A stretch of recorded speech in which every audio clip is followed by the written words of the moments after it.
Baka hindi matapos ang kontrata sa Japan. Kai Sotto target na nga ba ng ilang mga NBA teams this season?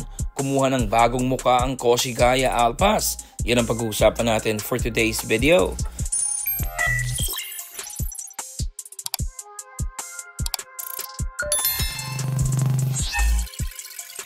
Nitong mga nakarang araw ay samot-saring mga haka-haka ang naglalabasan patungkol nga sa interes ng ilang NBA team sa ating pangbatong si Kai Sotto na kamakailan lang ay nasuspindi sa Liga ng Japan ng isang laro. Mamaya ay magbabalik na si Kai sa lineup ng Koshigaya Alpas kontra sa kupunan ng Kyoto Hanaris this weekend sa kanilang back-to-back schedule. Well, kung sakali man ngang may mga offers nang natatanggap ang company Kai for him to play this season in the NBA ay magandang balita yon para sa lahat ng mga fans nito at syempre para sa batang si Kai dahil matutupad na sa wakas ang kanyang ultimate dream. Pero tingin ko ay mas magiging mabusisi ang kanyang agency na Wasserman sa pagpili ng teams at isa sa alang-alang nito ang magiging epekto nito sa long-term career ni Kai. Kaya tingin ko rin na malabo-labo pa na maglaro ito sa NBA this season. Ang ganda rin kasi ng ginagawa ng Koshigaya sa development ni Kaiju ngayong taon at mas gugustuhin siguro ng agency niya na mas magpahinog pa ito kaysa madaliin ulit na maglaro doon.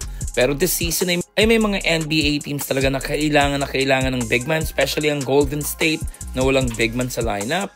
Kaya ang daming naglalabasan din na post at mga comments sa Warriors social media accounts na dapat tingnan nila si Kai Sotto at isign ito. Isa rin ng Warriors sa mga pinakamagagaling na mag-develop ng big man sa liga dahil na rin sa mga veteranong players nito. Golden State plays unselfish basketball kaya magbe-benefit ng malaki talaga ang mga big man nila, especially ang Warriors na matagal nang nasa small ball style. Last time na nagkaroon sila ng 7-footer sa kupunan ay panahon pa ni Andrew Bogut. Malay natin mangyari nga ito. Samantalang kumuha naman ng bagong player ang Koshigaya bago ang laban this weekend na tingin nila mas makakatulong sa kanila to get more wins. Sinay nila si Shuto Ichiba, ang captain ball ng Shenzhou University na isang gwardiya at magiging parte ito ng team for the rest of the season. Sana ito na nga yung guard na hinihintay nila na makapagbabago ng kanilang ball movement. Especially straight from college itong si Sotto na first time maglalaro sa Pro League.